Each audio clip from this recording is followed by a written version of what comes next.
Hello, good morning. Welcome to the MLB Strategy Show right here on the Stochastic YouTube channel. Hey, I hope you guys had a wonderful 4th of July. 4th of July weekend. Kept all your fingers. Man, I'm getting old. I'll tell you that much. Like the telltale sign that you're getting old. Can you guess what this is, Matt? Maybe Jordan. It's fresh back from Ireland as well. Said it was a miserable place. For me, the telltale sign of getting old is just being sore and hurt doing the most random mundane stuff. Okay, but I'm talking about up here. I'm talking about the cynical old man I'm becoming, and I'm going to tell you. Do you have any guesses, Jordan? Not only not only that, but now I hate the people who do. So I used to be like, nice fireworks. Yeah, let's go. Now I'm like, well, someone shut the fuck up. It's 8:30, So I'm telling you, man. Mind you, I'm not the type of person that's out there posting on the neighborhood Facebook page. I don't actually care that much. I just have zero interest in it anymore. The dog freaks out. The kids sleep right through it. I'm looking at the monitor, seeing it spiking like my mixer right now when I'm yelling. And they're just sleeping right through it. The dog hates it. But there used to be a thing where I was like, yeah, we would literally go out just in the neighborhood. People were calling the cops on us. Now, I'm like, who are those scumbags out in the neighborhood lighting off fireworks? So, slowly but surely, I'm becoming that guy that I once despised. As a kid, I would have hated myself. Yeah, I'll tell you what, man, I'm hesitant to say this because I think it might make you think less of however you already think of me anyways, but I've never been a fireworks fan at all. And when I was like young, and this isn't indicative of who I was as a kid, but man, fireworks scared the shit out of me. My parents tell me stories about going to like whatever and me crying because of the fireworks. See, I used to love them. I mean, not even long ago. Sportswiz said I'm still lighting rockets just to piss you boomers off. You should. Like, that's the American way. That's what I'm saying. Like, as it's happening, I'm like, hey, these assholes. But you should. You should do that. That's why you do them when you're younger. My dad there was a cop that lived in our neighborhood. He used to go, it was smart. He would go, because you can't be, like, we would just do them in his gully in our neighborhood. And, you can't buy them in PA, but my uncle would go down south and grab them. We'd have the craziest fireworks show. He'd go over to the cop's house and be like, hey, you want to come watch a fireworks show? Get him in on the action. And we would just light fireworks off all night. It was great. I got to get back. I think when the kids are old enough to stay up that late, I'll be fully back. You know what I mean? I'm in that limbo. I'm in that area where, like, now they just do nothing for me because I can't go out and watch them. I can't light them off. I can't experience them. I think once they're old enough, I'll be back and I'll be, driving down south to pick up boxes of them. I hope. Well, good luck with that. That will never be me. You can light them off for me too. Yeah. I'll return to the guy I once was, I hope. Anyway, happy to have you guys with us. Again, hopefully you had a good 4th of July. I did. Had a good time. We got a small slate, 5 games today, and then a huge slate tomorrow. There's like a 12:35 game and a 4 o'clock game earlier today. Also, no weather to speak of in any of these games either. Pretty nice. Short slate. Should be a pretty quick show. Happy to dive into it with you. Couple really low K rates on this slate as well for some of these teams.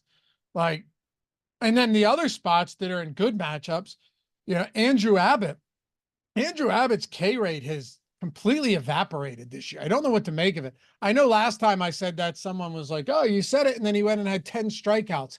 Yeah, you wouldn't be wrong, except the 2 starts following that, he has 2 strikeouts. And you got a good matchup against Colorado. 5.5 K prop juice to the over for Abbott, 8,200. Clearly a good matchup. Guy walks a ton of batters, but aside from that, he's been fine. Doesn't give up a lot of base runners by way of hits. Gavin Williams is somehow 8,500, second highest priced pitcher on the slate. Good matchup there.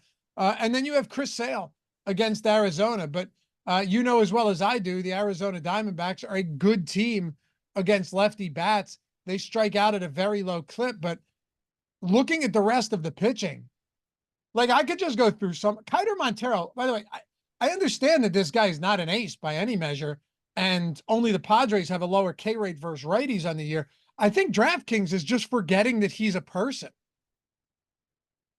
I don't get it. Like I just don't understand. I mean, he's a actual starting pitcher. I got the mistake the one time, but for him to still be 4K is just a complete misstep. Like, I don't even get, I don't understand it. Yeah, well, The problem on this slate is it's like the only real expensive offense to get to is Cleveland, and they're facing Montero. So if this were another slate, I think Montero I wouldn't be a lock because it's a bad matchup, but would be much more in play for me than he is today. yeah, absolutely. Brandjoy said you won't, Lafayette, I guess referring to the fact that I won't get back to my roots. I will. I'm sure you will. You can hear it. I know I will, because I'm still the dad or the uncle that does stuff with like my niece or nephew or my kid where the parents are like, yo, stop. You know what I mean? Like that's still, Yeah. I'm still a child. So I think like, you're just going through a phase right now where your I kids are am. really young and you can't enjoy it yourself. So you're like, screw Right. all this. Like pushing them on a swing. My brother-in-law has one of those sick ones. It's almost like a trampoline type material, and he's got it on a tree. When I'm pushing them, they're like ripping G-forces on it. And my wife and my brother or sister-in-laws are like, stop. But if the kids are smiling, you know, you deal with the consequences later. I'll be back. And when I am, I'll tell you guys. But the reason I don't like this Kiter Montero price point is because the Sims are going to jam him again. And he actually, last time out, 17 DraftKings points at minimum salary is solid. He wasn't bad. I mean, that's a really good. If you Really get 17 at 4K, like it's really good. really, really good. Not just points per dollar. That's like a fine pitching score, even if you're like 7K. So at 4K, yeah, I'm with you. We talked about him a lot that day. But the problem is like this matchup blows. Because Matchup blows. It's really bad. They have a 17% K rate versus righties. So yeah, just to kind of give you guys the overview of the slate, you've got Sale against Arizona. Arizona against lefties. You've been saying this all season long, but you know, markedly better than they are against righties. 18.9% K rate, 122 WRC plus against lefties is also sixth best, seventh best in baseball. They've been very good. We can dive straight into pitching here and then talk about bats. How do you approach Sale first and foremost? Because he's still far and away. It's not even remotely close. He's the best pitcher on this slate by 50 miles. Yeah, it's really not close. He's arguably been the best pitcher in DFS all season. I know that one start against Oakland on that Saturday slate kind of skews his numbers a bit, but he's been phenomenal. He's right up there for top of the NL Cy Young, in my opinion. I'm sure the odds bear that out. And yeah, you mentioned this at the start of the show, like the best pitchers on the slate, like Sale, aren't in the best matchups. That said, I just think he's so much better than everyone else that, you know, I think playing him is probably the way to go about it. If you're multi-entering, playing 150, he's projected to be 55% owned. I wouldn't fault anyone for getting to like 75%, just considering how much better than the field he is. Now, the price tag is, a little bit prohibitive, but not really, with like a bunch of cheap pitchers to choose from. And while we don't love any of the cheap pitchers, I'm sure a couple of them will, perform well because that's baseball. Secondly, and I normally don't care that much about one hitter, and I don't care that much here. But Ketel Marte missed yesterday's game. If he's out again today, that's a huge boon for Sale. Ketel Marte is one of the best left-handed pitching hitter. He's one of the best hitting players off of lefties in the league. So to take him out of the lineup potentially would make Sale look that much better. As far as I'm concerned, it's Sale and then everyone else, as you kind of said. Yeah, and Keith Vape said, when it comes to slates like this, you got to worry because that smash with Oakland against Sale also came on a slate where he was the best pitcher by a mile. For sure. What I'm saying is, what's that? Go ahead. No, go ahead. I'll speak after. What I was going to say is that when I speak about Sale being the best pitcher by a mile, I mean he is the best actual pitcher by a mile.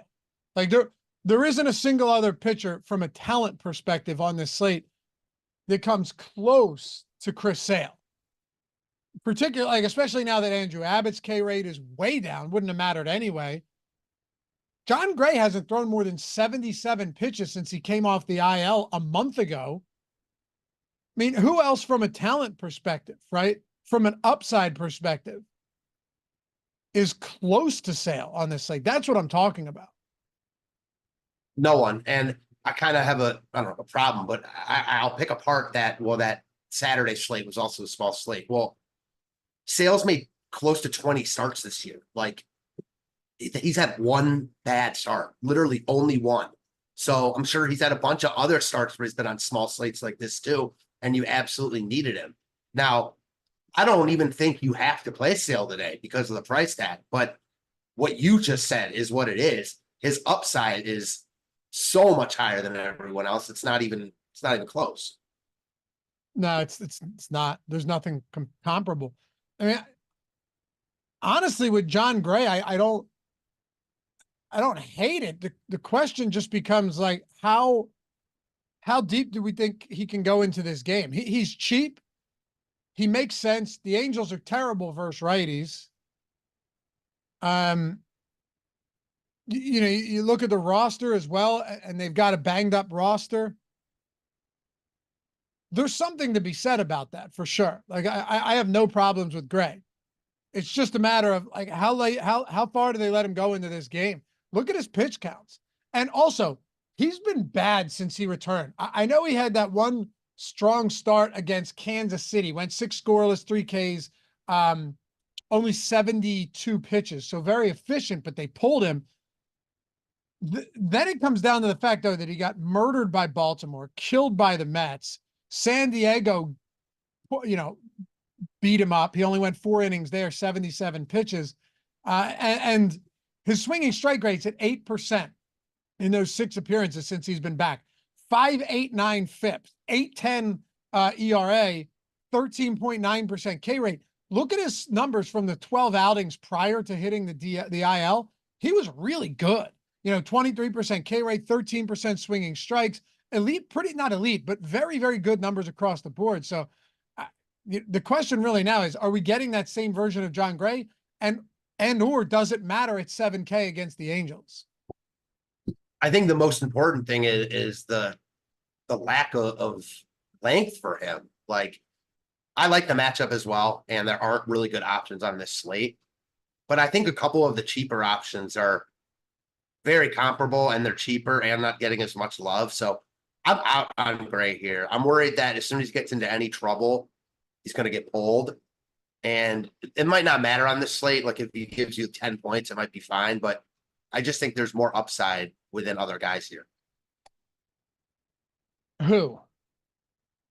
Ryan Feltner. Definitely a guy at his price I like over Gray. I've talked about him at the beginning of the season a bunch, have backed off. A lot of his starts have come at home where he's obviously a lot worse. Better on the road. Still not great, but better on the road. His underlying numbers are a lot better than his actual numbers. This is a good matchup. I know it's a bad ballpark for pitching, but you kind of have to, pick your battles on this slate with pitchers because there's question marks within all these guys. Cincinnati strikes out a lot against right-handed pitching. He's only 5,500.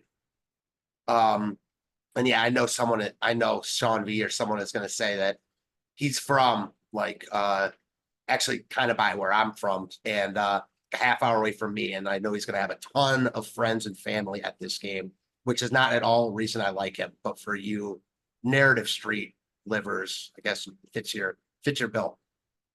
Well, I haven't seen Sean V today, so I'm not, you may just be speaking into the void. Yeah, potentially.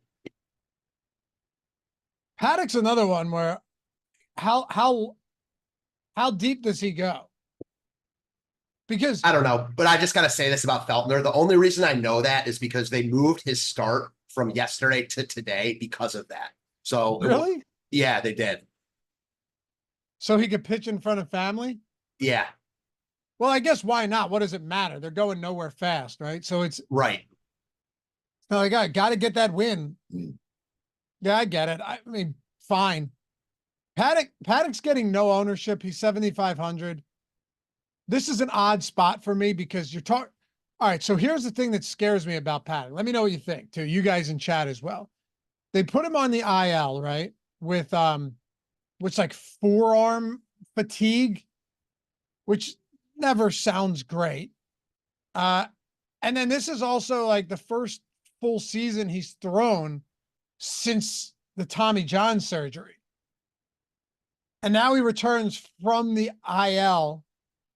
Not too long, 15-day IL, right? Nothing crazy. But, 15-day IL first start. It's a good matchup without question. But should we have some concerns, maybe some reservations here about what to expect from Chris Paddock? Yeah. For me, more of my reservations come, it's actually kind of the reverse of John Gray. Similar spots for both these guys, but I'm more worried about the effectiveness of Paddock than I am how long he's going to stay out there. Because obviously, if I don't think he's effective, it doesn't really matter how long he stays out there. I do think that, considering he only missed a little bit of time, 2 starts maybe, that if he's pitching well, I think he's got a longer leash than John Gray.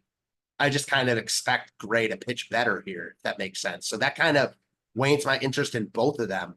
If forced to choose, man, I think I do like Paddock a little bit more just because of the ownership, but that's really about it. How about you?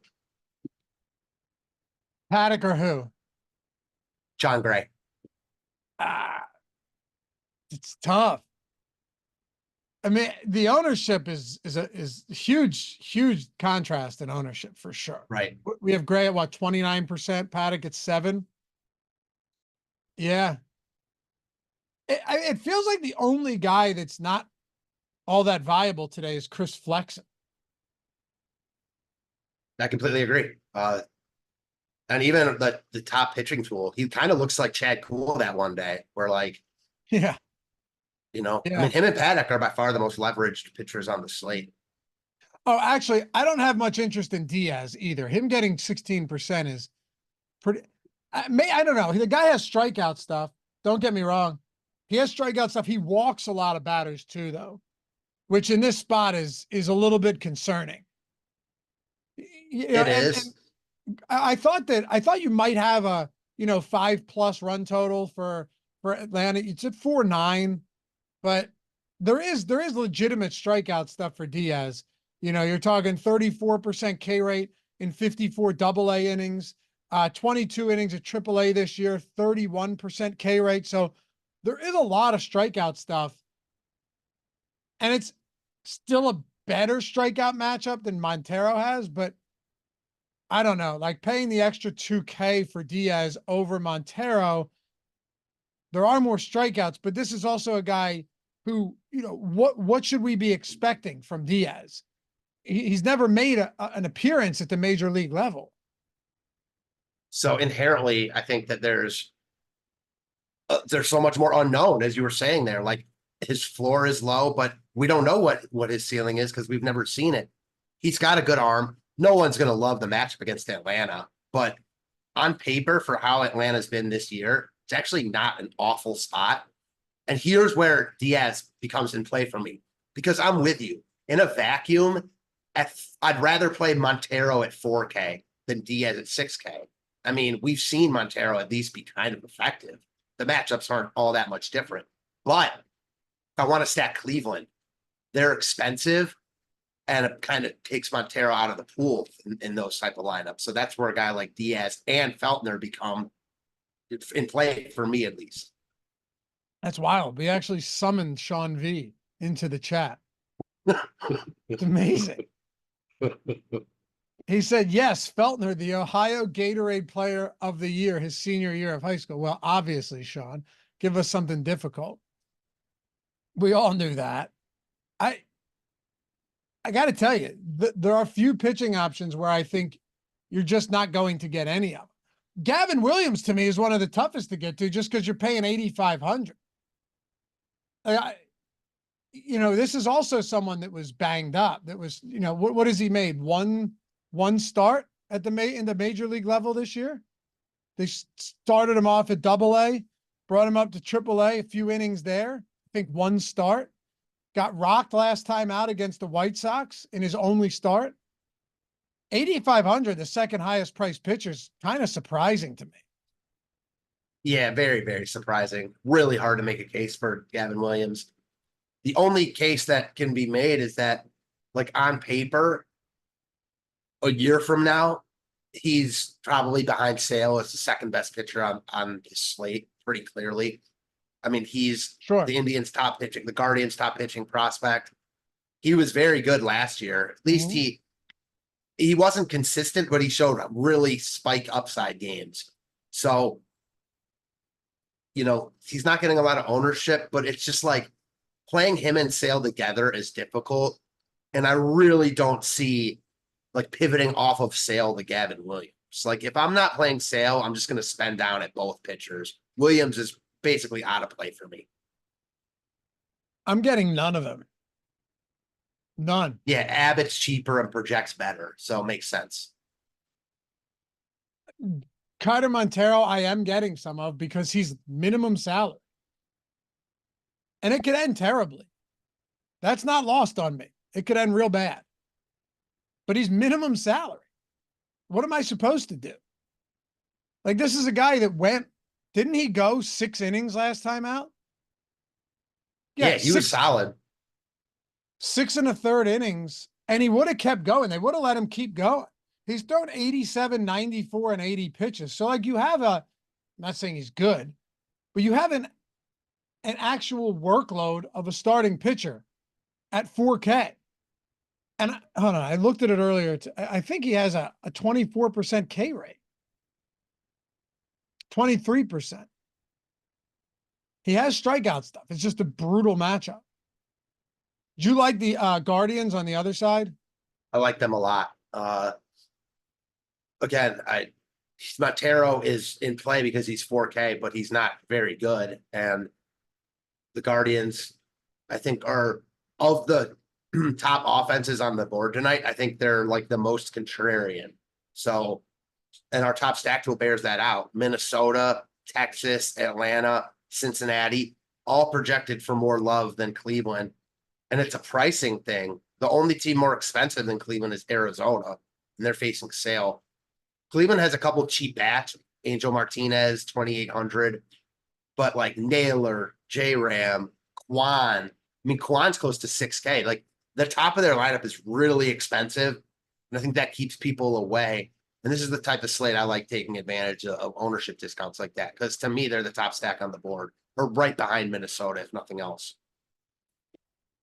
Coach Chris said, will we be able to see the top ROI lineup? Yeah, sure. Jordan, go to lineups and zoom in on that. For me, and I did 10% to first with a 5,000 field in the Sims. Chris Sale, John Gray with a 5-3 Texas Cincinnati stack. Next one is Sale Montero with a 5-3 Texas Minnesota stack. Then Sale Gray with a Cincinnati Texas 5-3. Texas Cincinnati, Texas White Sox.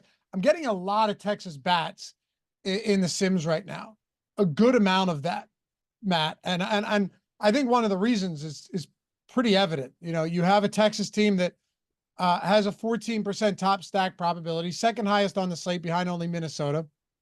Looking at our top stack tool, positive leverage, only 12% ownership, second highest stack score.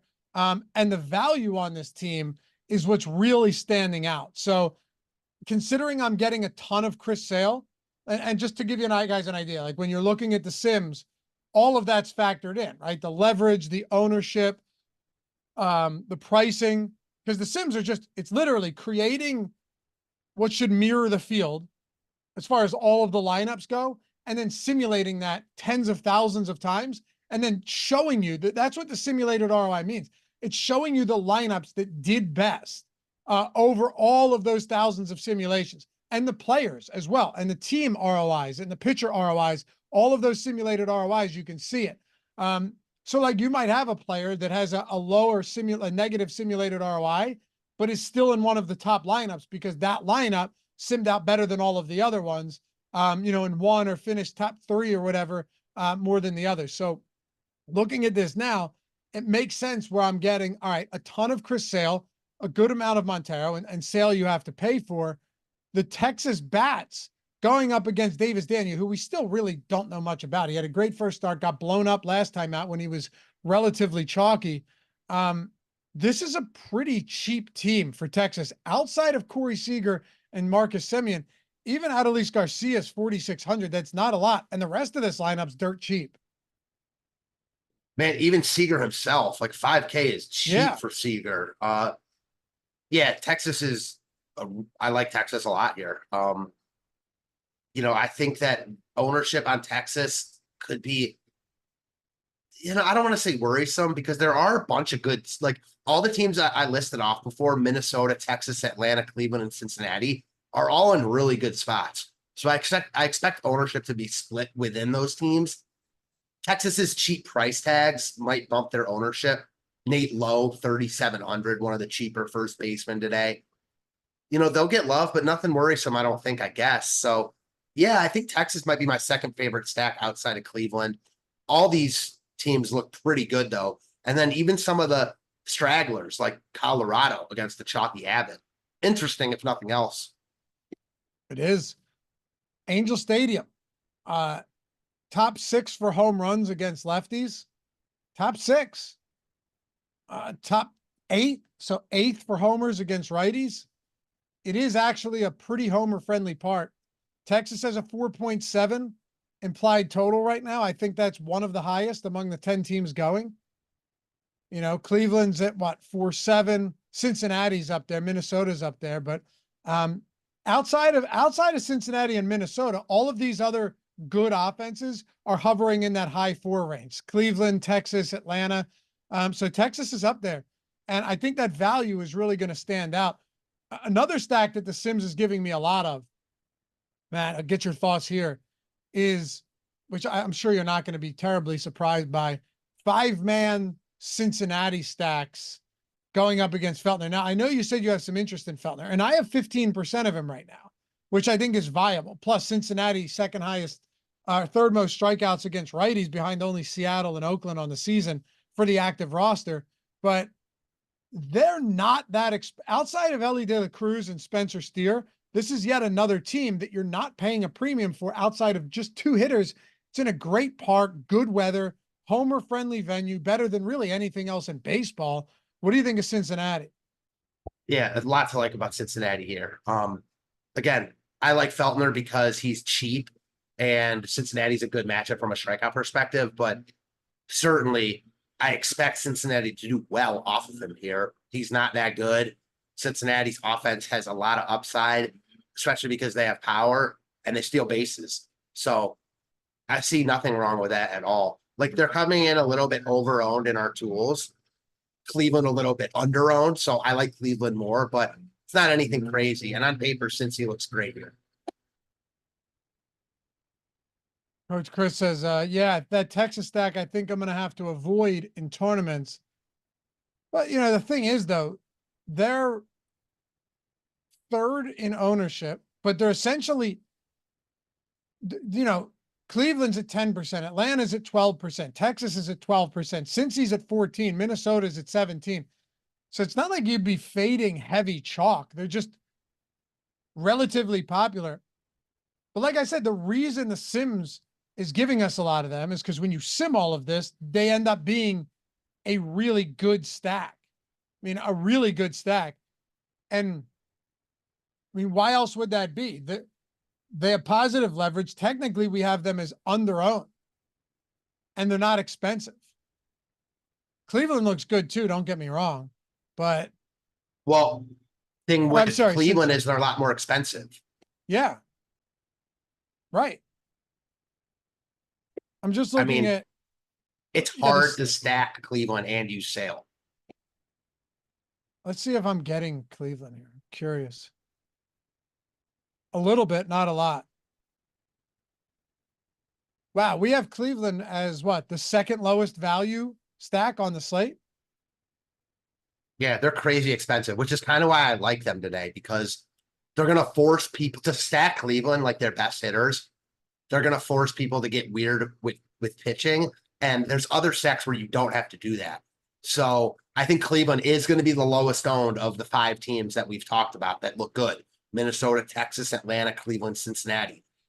You got Naylor at 5,600, J-Ram at 6,500, Quan at 5,800. Like those are price, like those are three expensive tags, you know? Where do you stand on the idea of, who was it that mentioned this earlier? Let me find it. With Clayton. What's up, Clayton? If you don't use Sale, then you can play pretty much anyone you want. So where do you land on something like that today? Going with maybe large field, MME or single entry stuff with the Sale pivot on a 5-gamer, pivot off of Sale, sorry, to two of these other pitchers. Yeah, okay. So I'm okay with it. I'm fine with it. And I might do that myself, but that doesn't mean I'm going to feel good about it. And it doesn't mean I'm fading Sale because I think he's going to suck. It just means that, not every start a pitcher makes is he going to break the slate. Look at Garrett Crochet the other day. And when you have starts like that and you don't use the chalky expensive pitcher, it opens up your lineup for a ton of different type of builds. I think Sale, and we've had this discussion before, at 10-5 on this slate, like if he gives you over 30, you're going to need him. But most of the time he's not over 30. Most of the time he's like 25 to 30. And I think he's fine if he gives you 25. And while I don't feel good about two of the other cheap starters, they're cheap enough. And I think there's enough talent within these guys that I don't think you're crazy to just get off the Sale builds completely, considering how owned he's going to be. I want to see what my Sale builds or my non-Sale lineups look like. And I don't have a lot right now. So go into the Sims. Jordan, do me a favor. Go in the lineups on your Sims run. Go in the lineups and filter. And then do lineups do not contain Sale. Do not contain. Because my guess is, and turn your mic on real quick. My guess is we have a ton of Sale in that Sims run too, right? Okay. All right. So like Abbott, Feltner with a Cleveland, Texas 4-4. Abbott, Montero with the Atlanta, Cincinnati 4-4. That's taking up every cent. Gray, Diaz, Texas, Cleveland. So yeah, it's funny how that works, right? The large majority of non-Sale lineups are Cleveland stacks. Yeah. And I just don't think people are going to want to do that. And I'm talking about the tournaments that I mostly play, like higher dollar single entry, 3-4 entry max type stuff. You're just going to see more condensed ownership on Sale and the cheaper stacks, which is basically every other team but Cleveland and Arizona. And Arizona is not really in the picture anyways. So I think that does lower Cleveland's ownership because there's other cheap teams like Detroit against Gavin Williams. I think they're going to pick up some ownership as our tools are indicating. Colt Keith has been popular on basically every slate he's been on recently. I wouldn't expect anything different tonight. 3,100 against Gavin Williams. So I do think Cleveland's ownership just kind of falls through the cracks a bit because of how this slate is priced. I could see it. And for what it's worth, even though they're expensive, they are positively leveraged in our tools. Mm-hmm. Yeah. Einsteinium, it's an interesting point too. He said, don't avoid Texas. By the way, you guys do whatever you damn well please, but don't avoid Texas. Avoid Cincy and Abbott. Play both Texas and Daniel, in my opinion. That's from Einsteinium in chat. Yeah, look, Cincinnati in these spots at home always seems to be overowned. I'm still getting them, don't get me wrong, but we do have them as an overowned stack right now. We have them as the most negatively leveraged stack on the slate. 12% top stack chance, 14.5% ownership. They still look good, but I don't disagree. And then the Abbott call is a weird one. Like, does he go out there and rip off another 10 strikeouts like he did 3 starts ago, Matt? Or does Abbott just kind of revert back to that guy that we've seen recently where, that let's not ignore that 10 strikeout game is just bookended by a ton of really low strikeout performances. Yeah, That's what I'm not buying. This is the hardest call on the slate for me is what to do with Andrew Abbott. I agree. It's such a difficult decision point because of, the spot that he's in. His recent form and the ownership just has me not all that interested in playing him. I think his ownership easily could get boosted also because I think the majority of lineups, especially in smaller field type stuff, are going to be Sale and Abbott with enough cheap bats on the slate. And while I get it, I think that's just like a safety and not trusting any of the other options. But Abbott himself, has a propensity to give up righty power.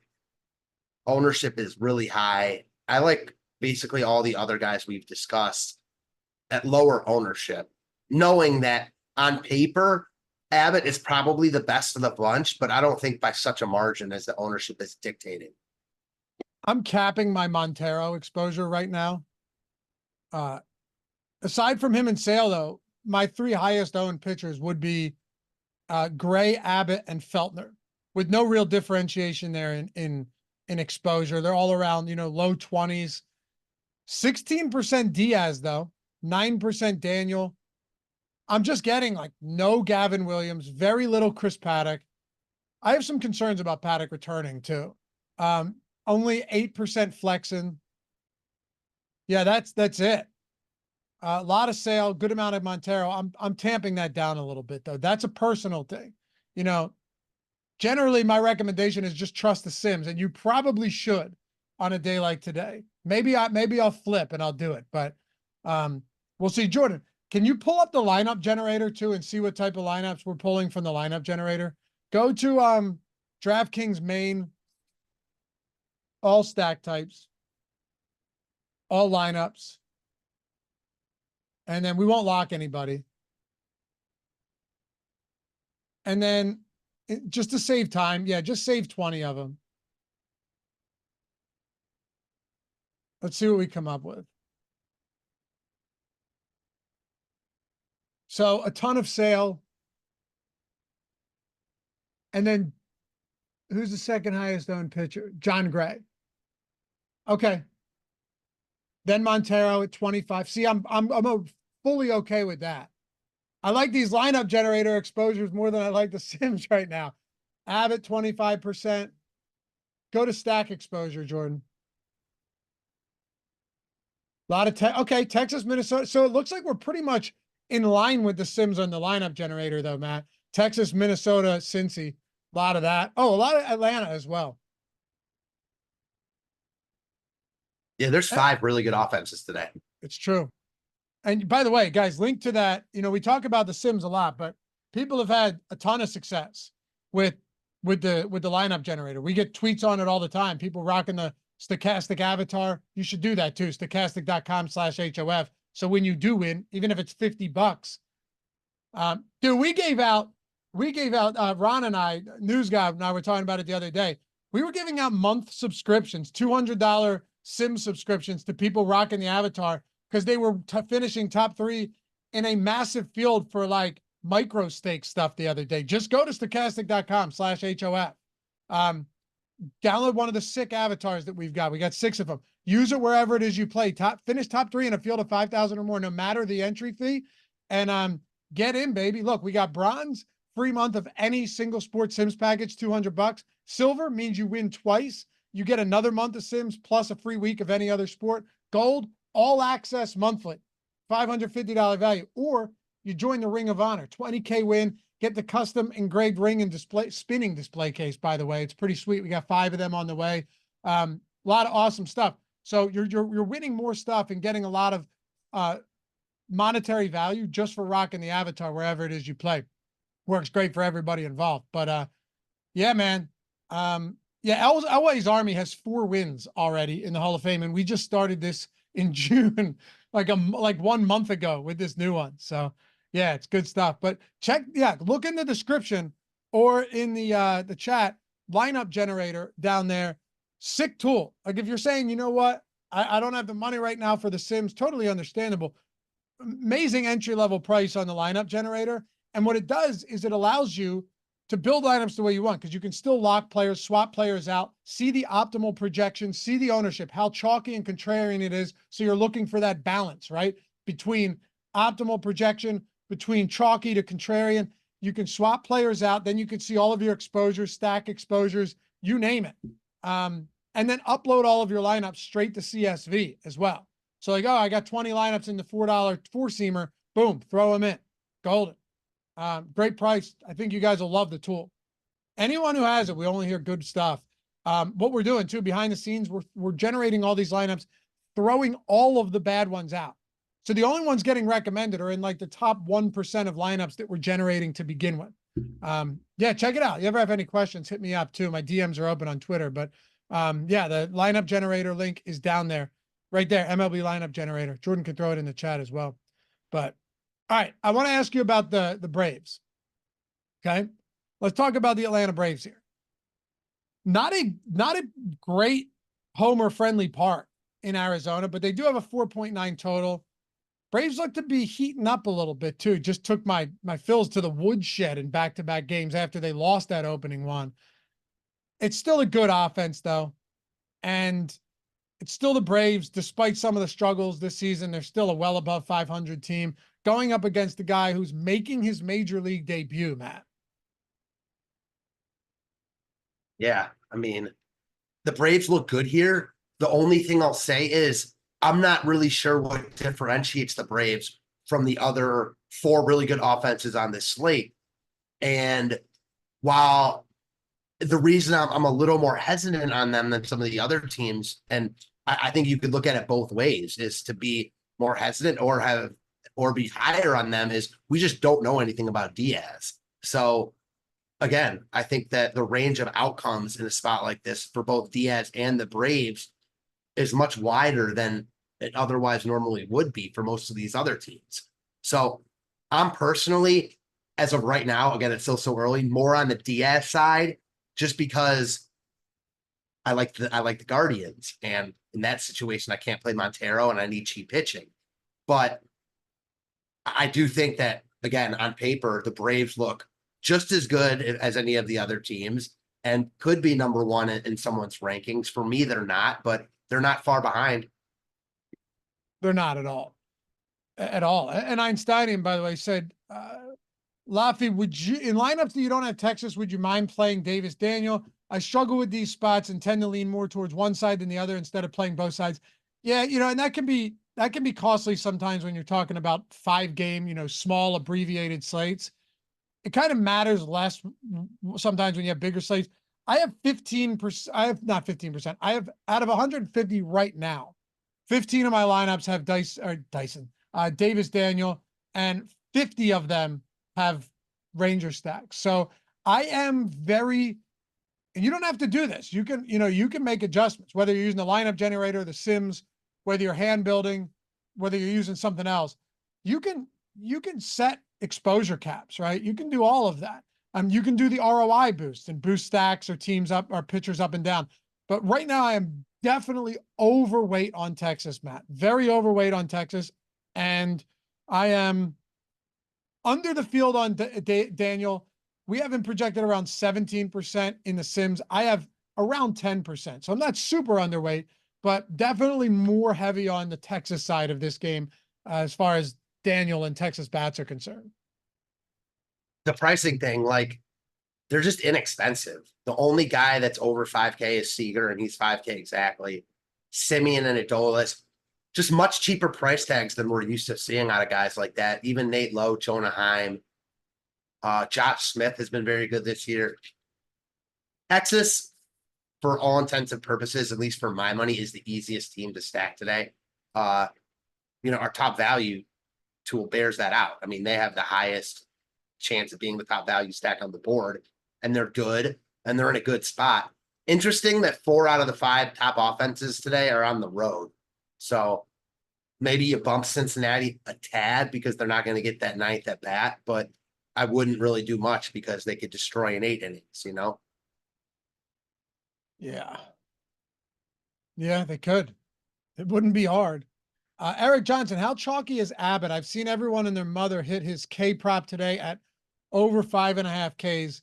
I actually, instead of the K prop, because I know Colorado strikes out a lot against lefties and righties, but I have some concerns about it. Like, he had 6 swinging strikes last time out. The guy is just not, could it turn around? Sure. But I actually went under on hits for Abbott, and I got under 4.5 hits at plus 155. early in the day. So like big plus money on that. I'm looking at it now. That's moved to plus 104.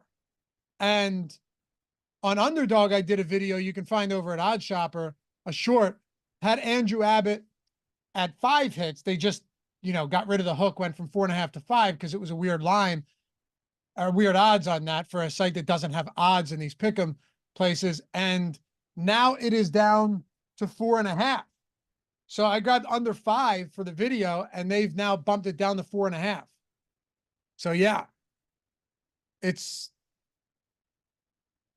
a spot where I think I mentioned it, but he's not giving up a lot of hits. He's walking a lot of batters and not striking a lot of them out. Like go look at what he's done. He has a 218 batting average against this year, but he's walking guys almost 10%. He's got a single digit K- BB rate. So I think he'll be chalky. I think he's still a good play. The Rockies are still terrible. It's one of those things, Matt, where like you have to kind of sit back and look at things from both sides. I think kind of to Einsteinium's point, this speaks to it, man. Sometimes you have to go, man, Abbott hasn't been great from a strikeout perspective. He walks a lot of guys, runs his pitch count up, but you also can't forget that Colorado stinks, right? Like Abbott could make Colorado look like a low strikeout team today that walks a lot, or Colorado could make Andrew Abbott look like Chris Sale. Both of those are very much in play. Yeah, and I think between those two, the more likely is Colorado making Abbott look like Sale because Colorado is that bad. I agree. They are better against lefties. Shockingly much better against lefties, but they're still not good. They still strike out 26% of the time on the active roster. Mm-hmm. I'm looking at it now, actually, over on Underdog. They got the Scorcher going. If you're wondering what that is for the pick'em, Scorcher must be correct to receive the payout increase. If your Scorcher voids or tied, you will not receive the increase tied to the Scorcher, even if your entry was flexed. But it's it increases the payout on it. So Andrew Abbott, 4.5 hits allowed. Lower is 1.1x instead of what it would have been. What would it have been earlier? Like 0.9x or something like that. Check it out too. Underdog, $250. 50% match up to $250, instant deposit injected straight into your account. Yeah, great site. Plus, what do they have? $17 million in best ball tournaments. I mentioned that to Eric the other day and he wouldn't shut up about it. I shouldn't have said anything, but he likes it as much as I do. Yeah. Link in the description and chat, by the way, $250 deposit bonus up to $250, 50% match. It's a real good one. And the pick'em contest, particularly for you guys in non-betting states. Any other batch, any other stacks, any other pitchers before we go that you want to get into? Like, would you consider Colorado? Would you at any point consider Arizona? Are there any teams that we just haven't talked about that we should be? White Sox against Paddock coming off the IL. I think that probably at least warrants a conversation at the very least. Yeah, I think that there's a clear divide within the top stack tool. The top 5 and the bottom 5. There's 5 games on this slate, so 10 teams. Amongst the bottom 5, I think Colorado you can make a real good case for because, as you mentioned, they're better against lefties. It's still a good ballpark for hitting, even though it's not Coors. It's a better home run ballpark for Colorado than Coors, actually. So home runs are king in DFS. Abbott's getting ownership. I think the case is pretty clear there. And then, yeah, I think you can make similar cases for the Tigers. Now, Williams isn't getting ownership, so there isn't the leverage aspect of the Tigers, but he was awful last start, got shelled by the White Sox. Detroit's been pretty good lately, and they're not getting a lot of ownership. So I think you can make a case for Detroit in that regard. And then Arizona is just Colorado, times 10, because as much ownership as Abbott's going to get, Sale is going to get that much more. Now, that being said, Sale is that much better than Abbott. And look at Sale's game log. I mean, there's been one game this year where he's gotten hit hard, that Oakland game. So the case for Arizona is just a strict game theory DFS case. Like Sale's going to be crazy high owned. Arizona won't be high owned. But other than that, they don't look good here. And I'll also say, like, without Ketel Marte, man, he's just a huge part of this lineup against left-handed pitching. So if he's out, it just makes Sale look that much better. A lot better. A lot better. Yeah, I mean, One Marte hitter is one of the when best hitters in baseball. right. You know, one hitter doesn't seem like much, but when it's somebody like that, who also, you know, can hit from both sides of the plate and crush lefties, it's a real thing for sure. Also, there's a lot of talk about the Andrew Abbott strikeout prop. I honestly think in this case, if I'm betting the Abbott strikeout prop, I would probably just look to alt lines on him, quite frankly, because he's just been nothing, or like a couple games ago, gets you the 10 Ks. And on DraftKings right now, FanDuel, Andrew Abbott, this is why you should shop odds, plus 340 for 8+ strikeouts, plus 172 for 7 strikeouts. Okay. 6 strikeouts is minus 122. On DraftKings, Andrew Abbott, 8 strikeouts is plus 235. Man, you'd be getting cleaned out betting it on DraftKings. Plus 236 on Caesars, but plus 340 on FanDuel. I don't know what the true odds should be on that, on the alt line. So I don't know if it's plus EV or not, but one way or another, you're getting significantly better odds. If you're a $100 better and you bet 1 unit on this play, you're literally winning an extra $100 just by going to FanDuel over DraftKings or Caesars. That's crazy. It's a huge difference. That's the difference between a losing and winning better. For sure, 100%. And this isn't like, oh man, they've got this home run prop at, 10-1 and they've got it at 9-1. Plus 235 and plus 340. What a massive difference. That's crazy that there's that much difference in the market on anything these days. I know. It's because people don't care. People are lazy. I always tell people with alt lines and home runs and like some of those other things, triple doubles, double doubles, touchdown scores, if you're going to bet them and you don't have accounts on as many books as possible, you're crazy. I mean, in reality, all of sports betting is betting lines, like in betting numbers. Now, people don't want to look at it that way, but that's really, for a winning sports bettor, how you have to look at it. You could be a total moron, but if you at least knew to shop odds, you could stay afloat a whole lot longer. 100%. Yeah. Because if you think like, all right, I'm going to bet this Andrew Abbott 8+ K alt line, and I'm going to hit, let's say I hit it 1 out of 3 times, right? If you hit it 1 out of 3 times, Matt, let's just assume that's the case. Yeah. You would still be up money on FanDuel. Right. You'd be down 100 on DraftKings or Caesars. Yet the play becomes like, it's not the same play. Like, it's a completely different bet.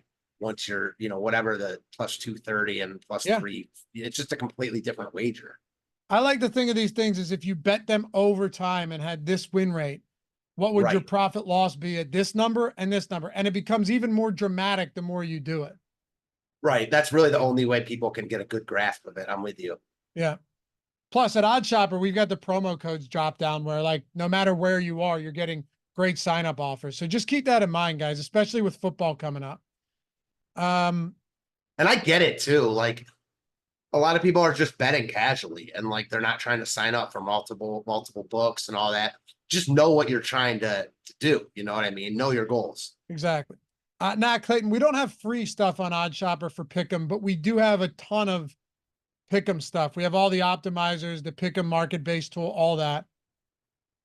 Dude, you should have taken advantage of the 4th of July promo. It was very good. Coach Chris said, so stack Texas and Cleveland for the win tonight? Well, maybe not. Maybe. They still have, they grade out well, but it's baseball. I like them. I've got a decent amount. Minnesota looks good in the tools. Atlanta looks good in the tools. For those of you guys that aren't subs, Jordan, pull up the top stack tool. We'll give them the stack scores. So surprised at how good Minnesota looks, to be quite honest. Against Flexen? Yeah, I mean, I knew they'd look good, but they're like overwhelming the top stack on the board. I know. It I is, could see yeah, that you're right. changing. But also, they have a 5.6 implied total. They have the highest total by a decent margin, like almost a half a run.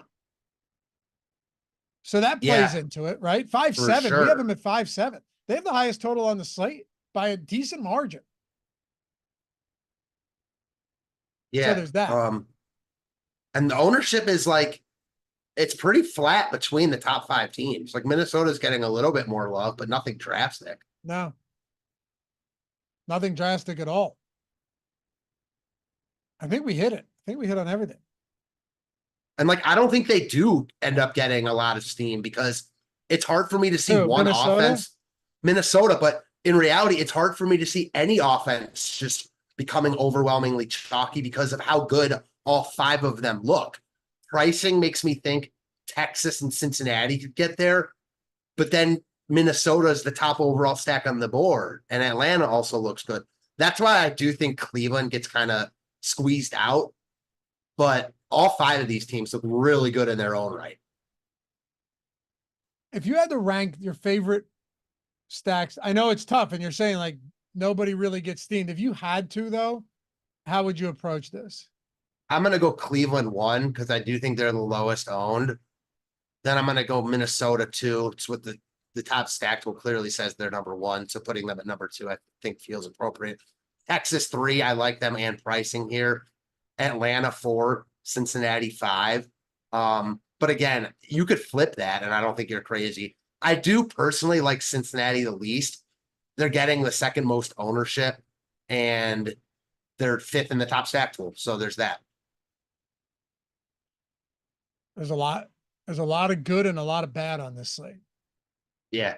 Usually way when to we put do it. the smaller slates, it's just a lot of bad. Yeah, for sure. But this one's weird in that there's a lot of good, especially offensively. Not a lot of good pitching, but is what it is.